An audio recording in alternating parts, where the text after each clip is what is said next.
Awalnya saya nggak mau. Awalnya saya nggak mau diamputasi. Saya katakan ke dokternya, dok, kalau saya diamputasi, saya mau ngapain setelah ini? Saya masih muda, saya laki-laki. Saya nggak bisa ngapa-ngapain. Pada malam itu saya ambil wudhu, saya sholat, saya mengatakan pada Allah, ya Allah, kalau memang ini jalan yang terbaik buat saya terima.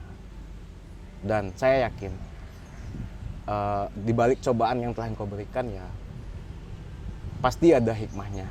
Walaupun dengan keterbatasan saya seperti ini, ya tidak menghalangi saya juga untuk bisa entrepreneur atau berwirausaha. Apa sih yang bikin Pak Agus mau investasi di bisnis ini? Kenapa Kopi Inspirasi saya katakan?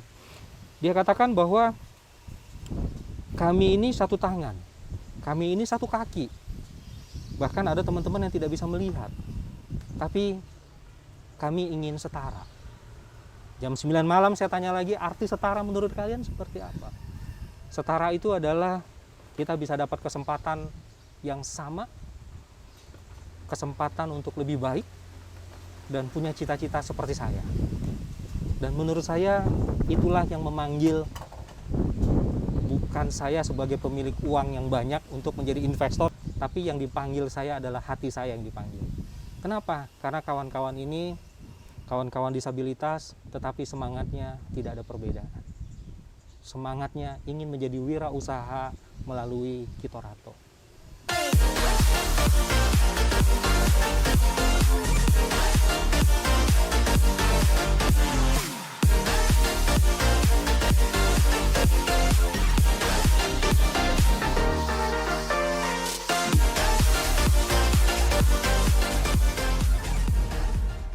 Halo guys, hari ini saya ada kesempatan ngobrol-ngobrol dengan Randy, pembisnis owner yang punya Kitorato, dan story-nya itu menarik banget.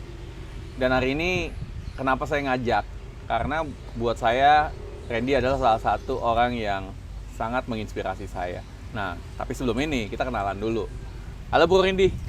Halo Coach. Kenalin sedikit dong tentang diri lo. Boleh. Ya, halo teman-teman. Saya Randy. Saya salah satu pendiri di Kitorato. Saya berasal dari Sumatera. Dari tepatnya itu daerah Riau. Makanya kita namanya itu Kitorato, kita ambil dari bahasa Sumatera. Oh gitu. Ya. Artinya apa, Ren? Artinya itu kita sama rata atau kita setara. Kita sama rata. Ya. Oke, menarik banget. Kenapa namanya Kitorato? Kita kan backgroundnya dari penyandang disabilitas. Jadi kita ingin disamaratakan. Jadi tidak ada beda lah. Bahkan kita juga ada di salah satu cup kita, beda itu kayak makna. Jadi saya sama teman-teman yang ada di Kitorato itu sama aja, sama pemuda-pemuda yang di luar sana itu ya, mereka bisa, kita juga bisa.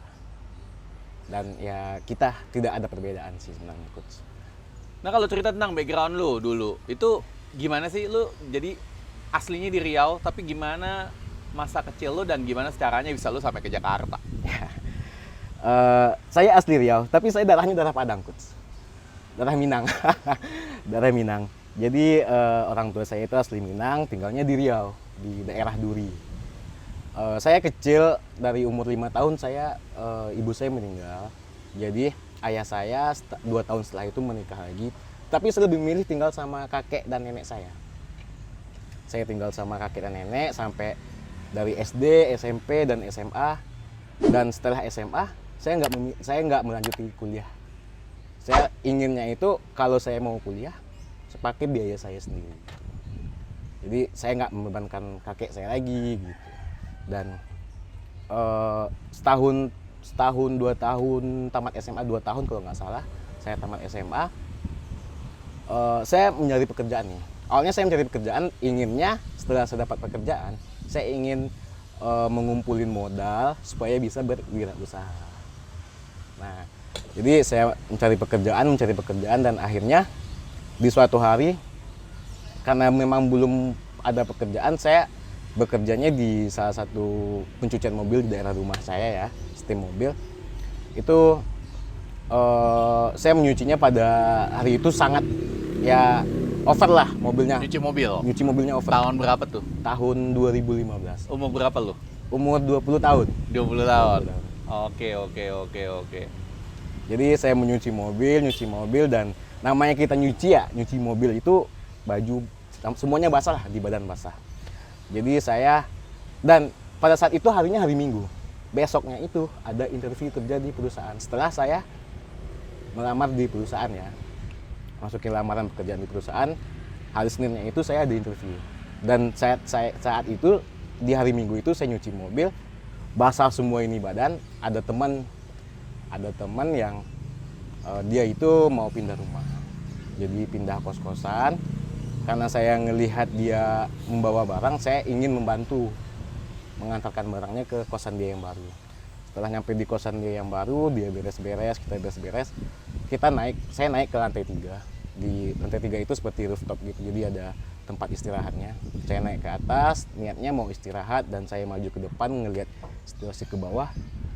Itu saya kecapean, jadi saya ngangkat tangan. Gitu, capek gitu.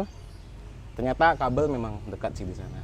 Jadi tangan kanan saya menyentuh kabel itu dan langsung di situ saya kesetrum. Karena posisi saya basah, posisi badan itu basah semuanya.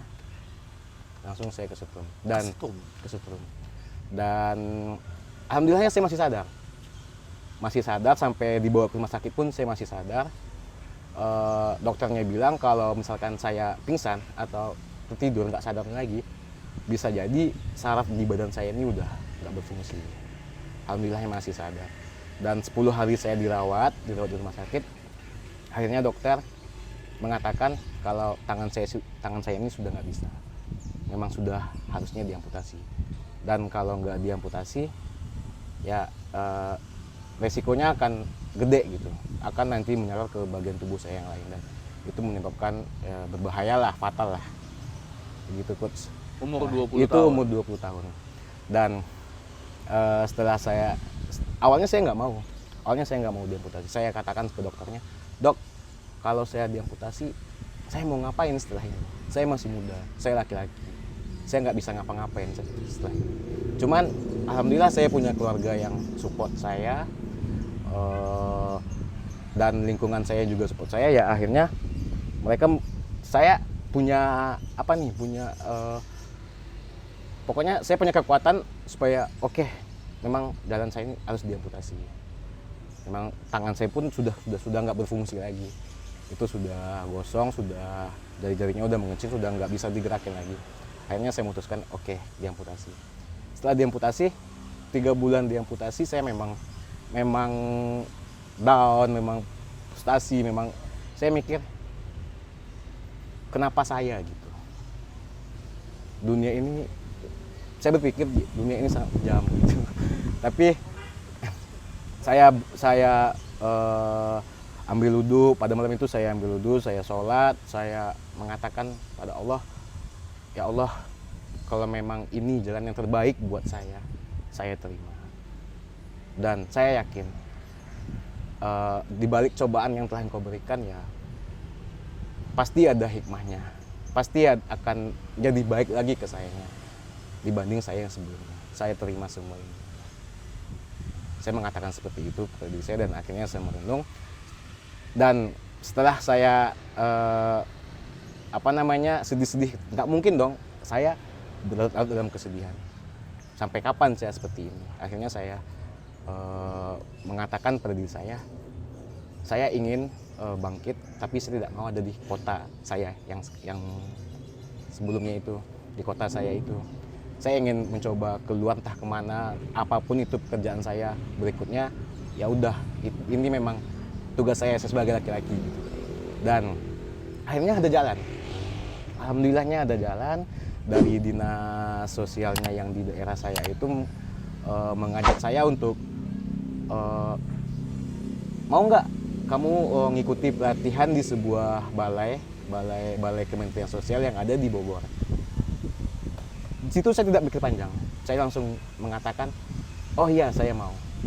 Karena balainya itu memang balai penyandang disabilitas, namanya itu BBRVPD Cibinong Bogor, Balai Besar Rehabilitasi Vokasional Penyandang Disabilitas yang ada di Cibinong Bogor. Akhirnya saya mengikuti pelatihan 9 bulan di sana. Kita disalurin bekerja ke perusahaan. Ada yang di perbankan, ada yang di manufaktur. Setelah kita disuruh bekerja, akhirnya kita dikontrak cuma 6 bulan, kita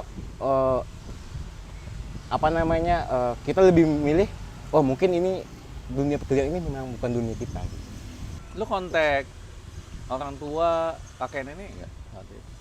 Pada saat itu, Iya. itu kontaknya itu teman saya yang kontak.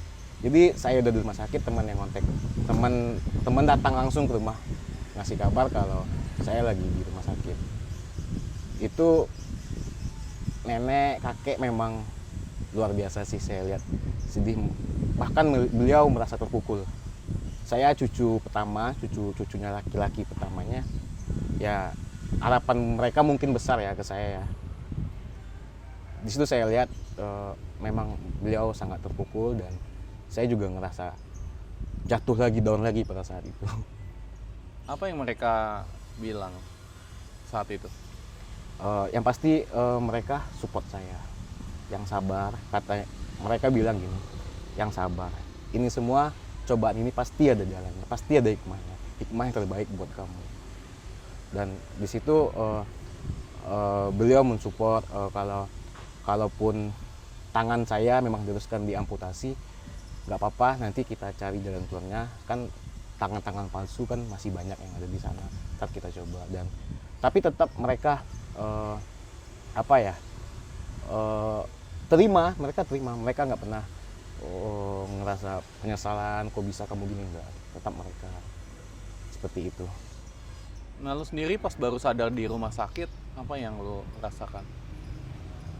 Ketika baru sadar dari operasi ya, awalnya setelah baru sadar nih operasi amputasi, itu saya sadar tangan saya ini masih dalam selimut.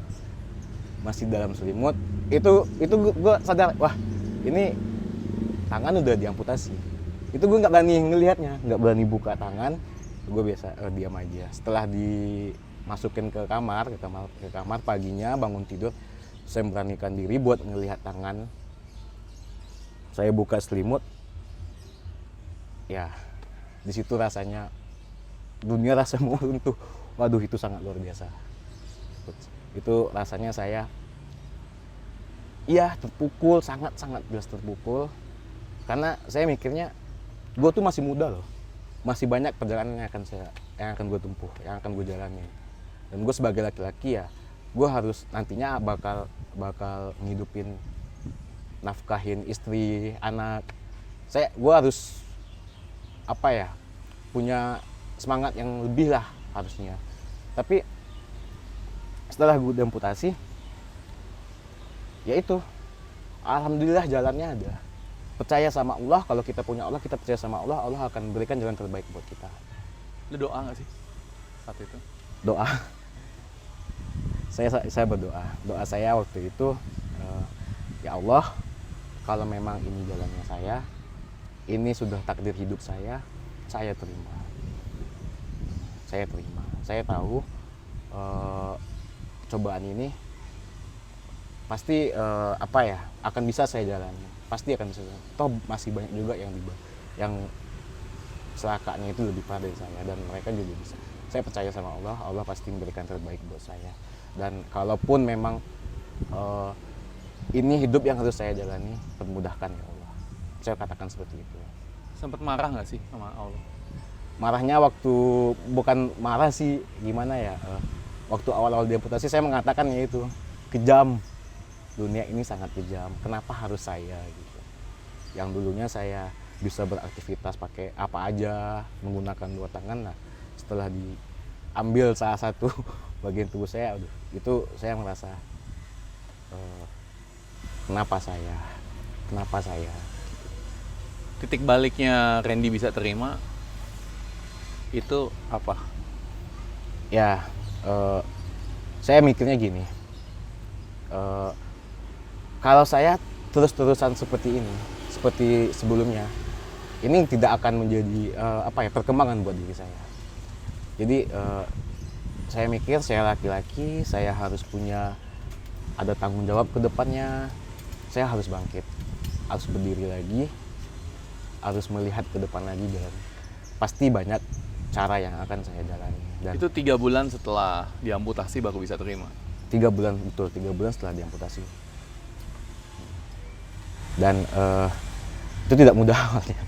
Itu saya ketemu sama teman itu masih belum berani. Saya keluar dari rumah pun masih belum berani. Emang kenapa nggak berani? Beda aja ya coach. Maksudnya dari awalnya kita yang masih utuh, masih anggota tubuh kita itu masih lengkap. Setelah kita diamputasi, itu pandangan yang ngelihat kita, mungkin mereka cuma melihat ya, cuman kita yang ngerasain, aduh kok orang itu memandangnya seperti itu gitu. Pandangan ya kita jalan duduk depan rumah aja dilihatin terus itu rasanya kok seperti itu mereka memandang, emang apa yang salah sama saya, di saya gitu. Seperti kita yang saya ngerasain sih, memang ya dari pandangan mereka di luar sana sih ya gitu. Kok mereka ngeliatinnya seperti itu, kok seperti itu, emang ada apa gitu. Padahal itu juga ya gitu coach. Dan saat itu pemikirannya gimana tentang mimpi Randy yang tadi kan ceritanya pengen jadi entrepreneur ya, pengen wirausaha ya sejak kecil. Ya saya bermimpinya gini, apa yang pengen saya cita-citakan itu saya ingin dapatkan. Maksudnya walaupun dengan keterbatasan saya seperti ini ya tidak menghalangi saya juga untuk bisa berentrepreneur atau berwirausaha. Jadi saya belajar, saya mencoba sesuai apa yang ada di dalam diri saya. Maksudnya saya dan ya itu saya harus bangkit. Saya nggak bisa berdiam diri terus. Saya harus berjalan ke depan, harus berusaha dan pastinya berdoa. Itu yang akan, karena ya kalau kita cuma hanya berdiam diri itu tidak akan menemukan jalan keluar. Tidak menemukan bagaimana kita ke depannya, tidak akan bisa melangkah lagi kalau kita cuma hanya berdiam diri. Saya coba dari sana, saya harus bangkit dan keluar dari masa keterpurukan saya. Kapan meninggalkan Riau? 2018. 2018. Berarti 3 tahun setelah kejadian. Betul. Oke. Karena dalam 3 tahun setelah kejadian itu mungkin apa yang Randy lakukan 3 tahun setelah di Riau? Ya. Saya dulu waktu masih SMA saya ikut bekerja sama teman. Jadi usahanya itu kalau bekerja itu kalau di kampung itu kan ada air galon isi ulang. Jadi di sana saya kelas 1 SMA, saya pulang sekolah, saya ikut sama teman jualannya pakai mobil, jualan air galon isi ulangnya ini, air minum isi ulangnya ini pakai mobil. Jadi saya ikut sama teman, saya bekerja, niatnya sih membantu nenek, kakek supaya saya bisa menghasilkan duit jajan saya sendiri lah. Nah, jadi saya bekerja sampai kelas 3 SMA, saya mengatakan kalau saya bekerja di mobil, saya harus bisa bawa mobil. Karena dulu kalau masih kecil SMA gitu, kalau kita bisa nyetir bawa mobil itu udah merasa suatu kebanggaan ya. Betul. Buat kita. Merasa suatu kebanggaan ya gue harus bisa bawa mobil. Kalau gue bekerja di mobil, gue harus bisa. Jadi alhamdulillah pada saat itu teman saya, ayo dia juga support, ayo lu coba bawa mobil. Oke, saya coba, akhirnya bisa. Sampai sekarang pun setelah tangan diamputasi, saya masih bisa nyetir mobil sendiri. Oke. Dan 3 tahun setelah diamputasi ini, di rumah nenek, kakek mengatakan, Ren, kalau kita bikin usaha air isi ulang itu kira-kira oke nggak? Karena mungkin beliau melihat saya dulu SMA-nya bekerja seperti itu. Ya saya bilang, oke. Karena kalau air itu ya memang nggak ada habisnya kan. Terus juga kalau misalkan kakek saya besoknya pensiun bekerja, itulah yang akan dijalannya setiap harinya gitu. Oke Pak, saya bilang begitu. Saya manggil beliau Bapak. Oke Pak, udah kita coba bikin usaha itu. Usaha itu jadi. Dan rencananya saya yang menjalankan usaha itu, karena memang mencari pekerjaan pada saat itu memang sulit. Saya yang menjalani, dan pada saat usaha itu jadi, ya itu saya juga pas bersamaan sama harinya Dengan kejadian ini. Jadi selama 3 tahun setelah diamputasi saya menjalani usaha yang ada di rumah. Saya bawa mobil buat nganterin air isi ulang ke rumah-rumah warga Dengan satu tangan. dengan satu tangan. Ngantarinnya ya ada sekitar 30 km, jadi pulang pergi 60 kilo. Itu 3 hari saya baru dirawat, pulang dari rumah sakit. Itu saya udah bawa mobil sendiri, tangan dengan kondisi tangan yang masih diperban, kaki masih diperban. Karena saya melihat mobil itu ada. Terus kalau bukan saya yang ngejalanin, siapa? Kalau nggak jalanin ya dari mana dapat penghasilan dari usaha ini? Akhirnya saya bergerak, ayo saya coba. Nah, 3 hari, ya, selama 3 tahun itu ya usaha itu yang saya jalani. Tapi saya memikirnya usaha ini ya usaha keluarga. Ini usaha kakek, usaha nenek saya. Jadi ya nggak mungkin ini yang gue jalanin. Ntar suatu saat kalau kakek gue pensiun, dialah yang akan jalanin lagi gitu. Akhirnya ya terus saya ingin cari jalan buat diri saya sendiri keluar. Dan dikarenakan itu menemukan tempat pelatihan di Bogor. Betul. 3 tahun setelah itu. Betul. Baik, baik. Jadi langsung dapat panggilan ke Bogor atau memang ngelamar dulu? Langsung dapat panggilan ke Bogor. Ayo kamu mau nggak? Ya udah, saya tetap ambil pertanyaan. Ya udah saya mau. Kalau memang seperti itu pelatihnya saya mau. Dan programnya bagus buat di saat yang kita bekerja ke perusahaan. Oke saya mau. Ya 9 bulan di sana. 9 bulan 9 dilatih? bulan. Belajar apaan aja sih? Di situ ada 6 jurusan. Ada komputer, desain grafis, penjahitan, otomotif, elektronika, sama pekerjaan program. Pada saat itu saya di jurusan desain grafis, bagian pencetakan. 9 bulan di sana.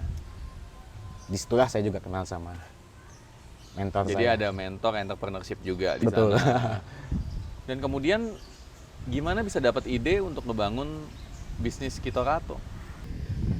Pada saat itu saya masih di kampung dan ada teman saya Saldi ngontek saya, Di kontak? di Oke. telepon. Dia nawarin, dia ngajakin, Ren, lu ada kegiatan apa nih di rumah? Terus saat itu saya lagi nganggur, saya nggak ada kegiatan apa-apa ya. Saya bilang nggak ada, saya nggak ngapa-ngapain. Terus dia menawarkan, lu mau nggak datang ke Jakarta?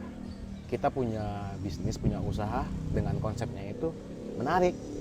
Kalau sebagai kita penyandang disabilitas, emang konsepnya apaan? Konsepnya itu kita jualan kopinya menggunakan mobil VW. Jadi Saldi itu disabilitas juga? Disabilitas, betul. Oke. Disabilitas Oke. kaki dia. Oh, kaki ya? Oke. Jadi, ayo oke. Kira-kira kapan nih saya ke Jakarta? Saya bilang, ayo. Kalau bisa 3 hari lagi, lu datang. Oke. Saya katakan oke. Langsung datang? Saya langsung datang, berangkat dari Riau ke Jakarta. Dan pada saat itu,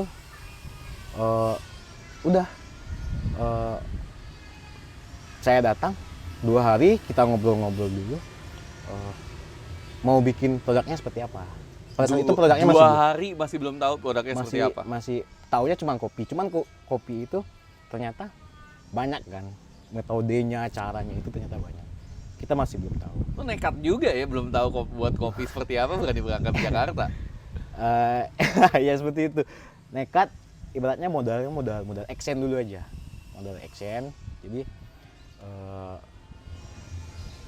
seperti si kopinya ini kita nggak tahu, kita nggak punya pengetahuan di kopi.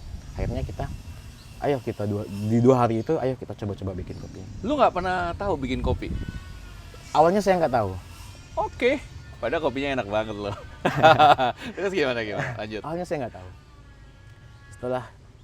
Setelah kita coba nih ngeracik bikin kopi yang sekiranya pas untuk dipasarkan, baru ayo kapan kita mulai berjualannya. Belajarnya dari mana? Belajarnya kita menggunakan sosial media, karena di media lah kita bisa belajar, di internet, di YouTube, kita ngelihatnya dari sana. Dari YouTube. Dari YouTube juga. Oh, oke, oke. Jadi kita belajar ngelihat. Tapi pada saat itu kita masih belum menggunakan alat-alat ya, masih normal, maksudnya masih manual, Jadi semuanya masih manual. Dari cara membuat kopinya kita masih direbus, belum tahu itu apa kopi espresso yang untuk bahan dasar kopinya itu kita masih belum tahu. Kopinya direbus karena kita berjualan memang tempat kita berjualan itu marketnya pas rame, memang seperti pasar gitu. Mungkin mereka melihat kita unik, mereka mungkin melihat uniknya ya, si pelanggan customer ini mungkin melihat uniknya karena kita dari penyandang disabilitas, kita berjualnya di mobil VW dan dikendarai oleh kita sendiri gitu. Terus gimana bisa dapat kopi yang enak? Nah, setelah kita berjualan kurang lebih ada 10 hari, 1 minggu, datang nih teman-teman kita pada saat itu kita diundang dari Kemenparekraf, itu kita mengadakan kopi sore namanya. Akhirnya sempat kita memang di Tangsel ini memang viral dan kita sempat diundang juga sih di salah satu stasiun televisi. Oh, ya. Tapi konsep kopi lo awal-awal mungkin beda ya dengan sekarang ya? Awal-awal cuman kopi kekinian, kopi susu gula aren. Terus ada namanya itu nama produknya itu milkshake, terus sama mocktail. Cuman 3 produk yang kita jual. Kalau sekarang kan bisa banyak banget kan? Ya, disitulah kita upgrade lagi menunya, kita develop lagi sehingga apa yang bisa kita pasarkan, kita jual. Dan terus setelah buka di sana ketemu dengan salah satu orang Kemenparekraf mungkin, dan itu karena konsepnya kita pakai mobil, kita mobile ya, bisa kemana aja, jualan kopinya bisa kemana aja. Terus mereka menawarkan, mau nggak datang di acara kita? Diundang. Okay. Acaranya ngopi sore di Jakarta Timur, Utan Kayu pada saat itu. Jauh juga ya? Itu saya mengendarai mobil sendiri ke sana, pulang pergi. Nah, dengan mobil lama, iya, mobil yang satu lagi kan, dengan mobil lama, dan itu nggak power steering. Dengan satu tangan saya mengendarai mobil yang setirnya itu yang kerasnya, waduh. Nah, cuman lama, saya udah biasa, saya udah menjalani itu. Itu pada saat acara ngopi sore, itu kita bertemu sama teman-teman barista profesional, saya bilang.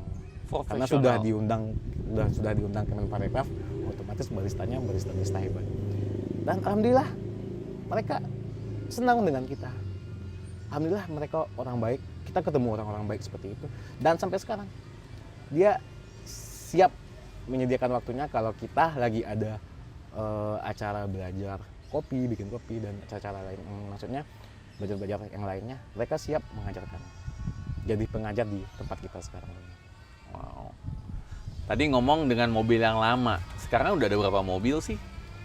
Sekarang mobilnya udah ada 4. 4. Jadi udah ada di 4 tempat. 4. Ya, cuman karena situasi pandemi gini, 2 kita hold dulu. Oh, jadi yang aktif 2 ya? Iya.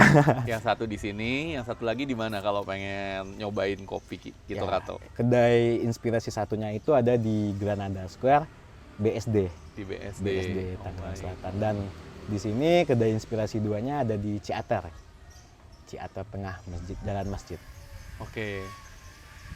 Oh, jadi karena itulah bentuk dan variasi kopi makin banyak. Betul. Oke, menarik.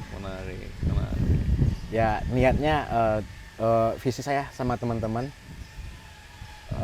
nanti kita kalau misalkan usaha kita ini bagus, berkembang, ayo dong kita yakin teman-teman disabilitas lainnya, supaya nanti kita menciptakan lapangan pekerjaan juga buat mereka, bisa berwirausaha, dan nantinya bisa berwirausaha sih.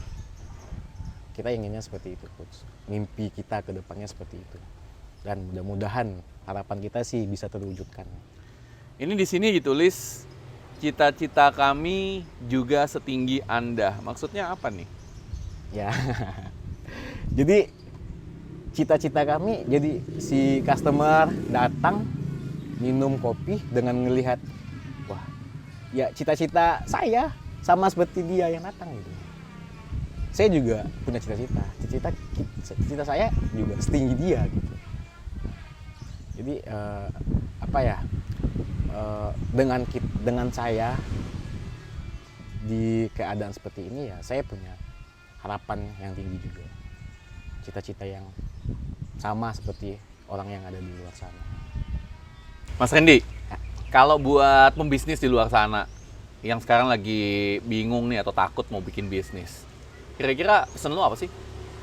Ya mulai aja dulu ya, apa ya, yang namanya kita memulai suatu bisnis itu pastinya tidak mudah, ada prosesnya ya. Kita berdarah dulu, berjuang dulu, dan nanti kalau sudah kita lewatin itu proses perjuangan yang tadi ya, nanti kita akan mencapai hasilnya, titik hasilnya. Nah terus kalau bicara kunci sukses, kalau ada satu kunci sukses dari seorang Randy Kitorato, apa tuh? Berani mengambil resiko sih, Coach. Apapun resikonya kita hadapi. Berani mengambil resiko. Karena kalau kita ingin berwirausaha ini pasti ada resikonya. Entah itu resikonya bakal jatuh atau gimana ya, kita harus berani. Keren. Nah, Coach, kebetulan ada investor dan partner saya datang. Silahkan, kenalin dulu. Halo. Ren, gimana Halo, Pak. Alhamdulillah sehat. Pak, saya buatin kopi susu inspirasi ya. Oh iya dong. Ingat ya, gulanya jangan banyak-banyak. Siap. Kemanisan bahaya. Iya. Betul Pak Agus. Setuju. Pak Agus, Ya. kebetulan di sini makanya saya culik ngobrol sebentar, boleh ya? Boleh. Satu hal yang saya selalu penasaran, Aha. apa sih yang bikin Pak Agus mau investasi di bisnis ini? Jadi mungkin tadi Randy udah banyak cerita pastinya bagaimana perjalanan Kitorato, perjalanan Randy ini yang mungkin tentunya banyak orang bertanya-tanya seperti apa di balik ini. Jadi saya mengenal mereka ini memang bukan hanya sebatas wirausaha ataupun entrepreneur ya, tapi wirausaha plus dengan hatinya ini yang saya gabungkan. Sehingga pertama kali saya jumpa dengan mereka adalah saya sedang diminta untuk mengisi kelas bisnis dan keuangan. Kemudian ketemu dengan mereka dan akhirnya mereka juga bekerja di sebuah perusahaan. Nah, pada saat di sebuah perusahaan inilah mereka ternyata bertemu lagi dengan saya. Bertemu dengan saya tetapi dia bukan ingin bekerja lagi. Dia sampaikan ke saya bahwa dia ingin membuat sebuah perubahan. Perubahannya adalah perubahan apa? Perubahan sesuai dengan mimpi mereka. Nah, pada saat saya diskusi ringan saja sambil tentunya waktu itu sambil ya ngopi-ngopi tipis lah gitu ya. Nah, kita diskusi mau kemana mereka, karena kerja itu kan sudah enak. Setiap tanggal 25 mereka terima gaji. Nah, kemudian yang mereka katakan adalah mereka ingin menjadi wirausaha. Nah, saya bilang pada saat mau jadi wirausaha apakah sudah dipikirkan? Karena wirausaha itu bukan menerima gaji lagi, tapi adalah sebuah proses di mana mereka harus berjuang. Mau wirausaha apa yang pertama? Sehingga pertanyaan itu yang pertama saya tanyakan. Kalian mau jadi wirausaha apa? Nah, saya ingatkan bahwa wirausaha itu bukan nekat. Nah, sehingga mereka katakan bahwa mereka ingin belajar jadi wirausaha dulu. Sehingga kalau kamu mau belajar berarti kamu tidak butuh uang dong. Dia katakan untuk belajar kan ada investasinya, Pak. Nah, kemudian hari demi hari ketemu lagi, saya pastikan lagi, dia bilang lagi, iya Pak, saya mau keluar. Jadi waktu itu ada Randy, ada Saldi, ada Oktra, ada Alis waktu itu. Saya tanyakan lagi, benar mau wirausaha? Benar.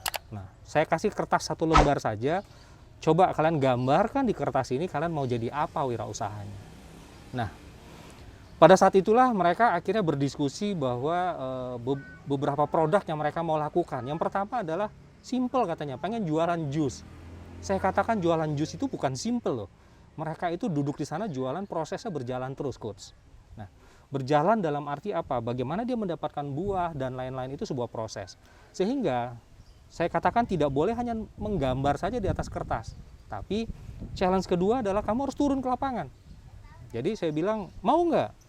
Mau Pak. Jadi sebelum dia memutuskan keluar bekerja, saya pastikan bahwa kamu mau berbisnis apa. Nah, akhirnya singkat cerita mereka melakukan apa namanya, kalau bahasa bisnis kita adalah survei market ya. Tapi bagi kawan-kawan ini yang belum banyak knowledge-nya mengenai bisnis, mereka anggap mau ngapain ini? Saya bilang survei. Nah, di survei di sana mereka melihat bahwa bagaimana menjual jus ini berpotensi. Tapi saya challenge lagi, bagaimana supply-nya bahan baku. Nah, menurut saya ini adalah pembelajaran. Pembelajaran yang secara tidak langsung saya ingatkan menjadi wirausaha itu seperti apa. Tapi yang menarik lagi adalah pada saat besok saya datang lagi, saya tanya lagi, benar mau jadi wirausaha? Benar Pak. Wah, saya dapat poin 1. Semangat mereka, coach. Semangat ya. Semangat. Hari berikutnya saya tanya lagi, benar mau jadi wirausaha? Benar Pak. Terus kamu mau berhenti dari bekerja? Benar Pak. Hari berikutnya saya tanya lagi, pertanyaan yang sama tiap pagi saya tanyakan, dan menurut saya inilah sebuah value memulai sebuah wirausaha, yaitu semangat. Dan ini juga yang akhirnya saya terpanggil untuk men-challenge lebih jauh, bahwa berbisnis itu bukan cuma harus semangat saja, tapi bagaimana dia harus punya modal berbisnisnya apa, melakukan apa, step by step. Tetapi awal mula adalah semangat tadi yang saya jadikan awal mula. Kemudian mereka akhirnya menggambarkan sebuah bisnis model. Bisnis model itu adalah saya challenge lagi ke mereka. Kamu membuat produk harus menjawab kebutuhan market, saya bilang. Kebutuhan pasar. Nah, pasar yang mana yang kamu mau ambil? Dari jualan jus, coach, berubah menjadi jualan gorengan. Wow. Dari jualan gorengan berubah lagi menjadi jualan kopi. Dari jualan kopi akhirnya berubah lagi kopi yang dibutuhkan oleh anak-anak milenial. Karena pada saat jualan kopi panas, berapa cup yang bisa dibeli? Nah, pada saat mereka akhirnya terbentuk, kopi lah yang akan menjadi satu solusinya. Saya challenge lagi. Kalian mau turun lapang lagi nggak? Apa Pak tugasnya? Ya, saya suruh mereka ke kedai-kedai kopi lagi, termasuk kedai kopi besar, Starbucks sebesar itu. Kita minta dia datang, dia pesan. Dan bagi mereka, minum Starbucks itu sesuatu yang pertama. Tapi mereka semangat, antusias. Kenapa? Melihat bagaimana melayanin kopi, membuat kopi, dan bayar, duduk. Itu yang menurut saya, pembelajaran bagi mereka, dan mereka mau lakukan berikut lagi. Survei berikutnya adalah ke kedai-kedai lain lagi, supaya akhirnya mereka menemukan kopi apa sih yang mau dijual. Wow. Dan menurut saya semangat mereka, antusias terus. Bahkan akhirnya setelah mereka keliling kedai, ketemu kedai berikutnya itu adalah saya undang datang ke rumah saya. Kalau nggak salah waktu itu jam 9 malam. Jadi jam 9 malam ya? Karena kebetulan waktu jeda saya ada di sekitar jam 9 ke atas. Saya tetap sediakan waktu untuk mendampingin mereka karena semangat mereka. Jam 9 malam mereka datang, mereka menanyakan ke saya, Pak, kami sudah punya formula kopi, kami sudah punya bisnis modelnya, kami sudah punya cost structure-nya, kami sudah punya value apa yang mau kami buat. Nah, saya bilang, oke, kopi apa yang kalian mau buat? Kopi inspirasi. Makanya tadi saya pesan kopi inspirasi. Karena itulah lahir pertama kopi inspirasi. Kenapa kopi inspirasi saya katakan? Dia katakan bahwa kami ini satu tangan, kami ini satu kaki. Bahkan ada teman-teman yang tidak bisa melihat. Tapi kami ingin setara. Jam 9 malam saya tanya lagi, arti setara menurut kalian seperti apa?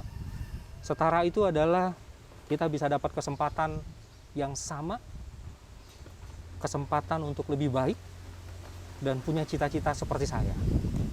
Dan menurut saya itulah yang memanggil bukan saya sebagai pemilik uang yang banyak untuk menjadi investor. Tadi Randy panggil saya sebagai investor, tapi yang dipanggil saya adalah hati saya yang dipanggil. Kenapa? Karena kawan-kawan ini kawan-kawan disabilitas, tetapi semangatnya tidak ada perbedaan. Semangatnya ingin menjadi wirausaha melalui Kitorato.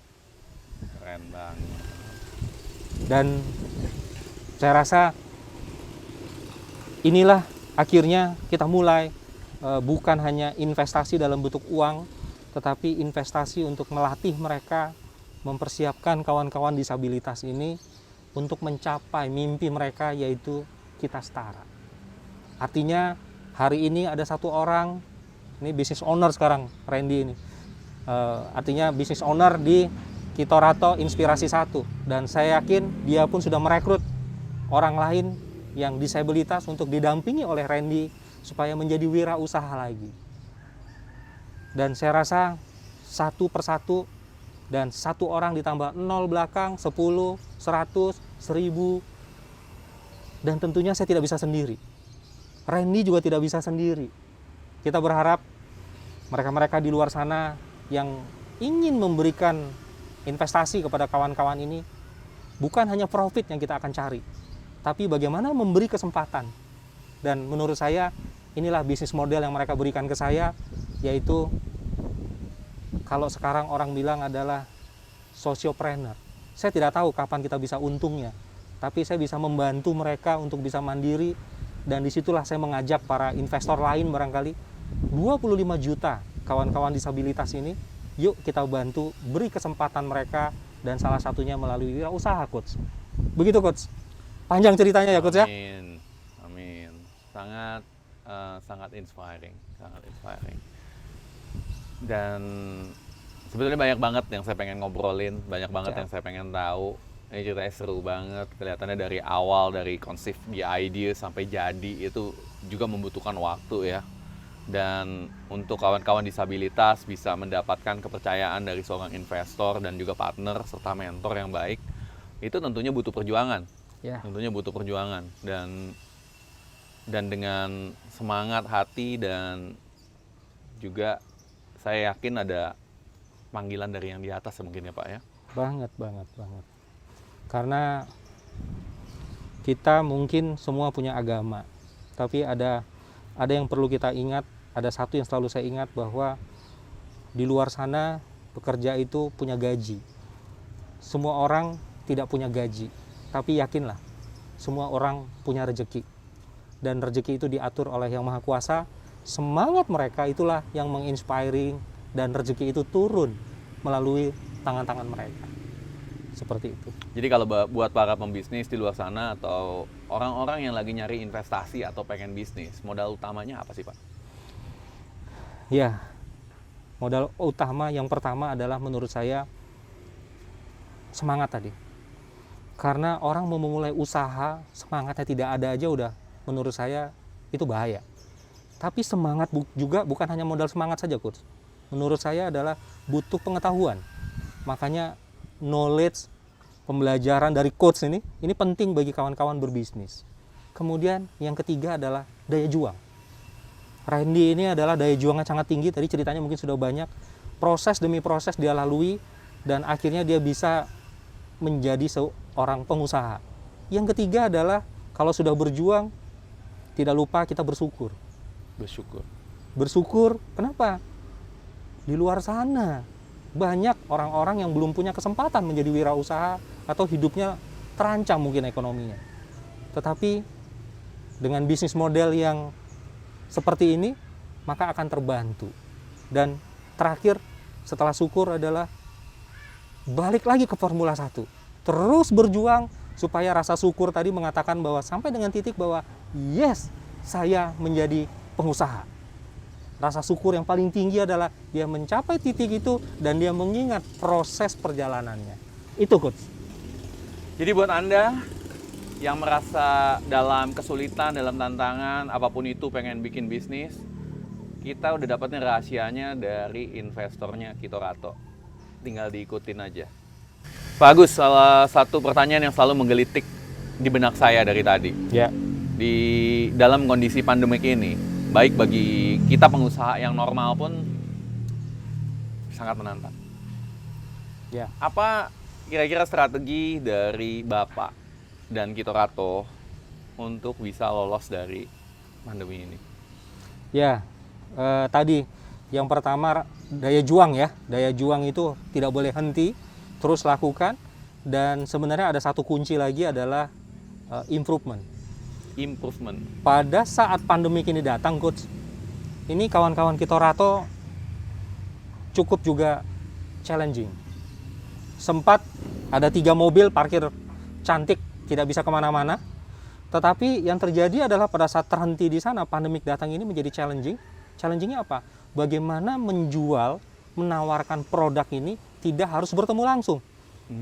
Maka saya menawarkannya, menceritakan ke mereka supaya mereka bisa membuat sebuah produk yang punya value.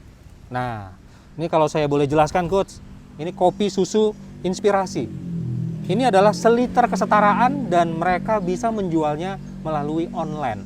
Siapapun bisa mendapatkan ini melalui online, sehingga tidak harus datang kemari, mereka pesan online, dan ini menjadi solusi untuk meningkatkan ekonomi mereka juga, Coach. Online-nya di mana nih?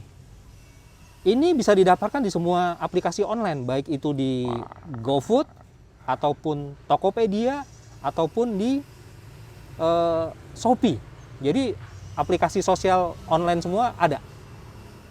Kopi susu inspirasi. Dan ya, seliter kesetaraan. 1 liter kesetaraan. Ya. Keren banget meaningnya. Dan inilah improvement pada saat pandemik ini, mereka melahirkan produk ini. Dan menurut saya, inilah daya juang tiada hentinya. Dan kita perlu apresiasi semangat mereka untuk terus berjuang menjadi wirausaha sejati, menciptakan lapangan kerja. Begitu, Coach. Keren. Oke, jadi ini kopi buat saya nih, Pak. Oh iya, Coach. Nanti dicoba ya, Coach ya. Seliter kesetaraan dan menjadi kopi inspirasi bersama Randy dan kawan-kawan lain. Dan dari tadi kita ngobrol, sudah pasti Anda terinspirasi. Kalau belum, order kopinya. Terima kasih. Dan dari saya dan Kitorato, salam Miliarder.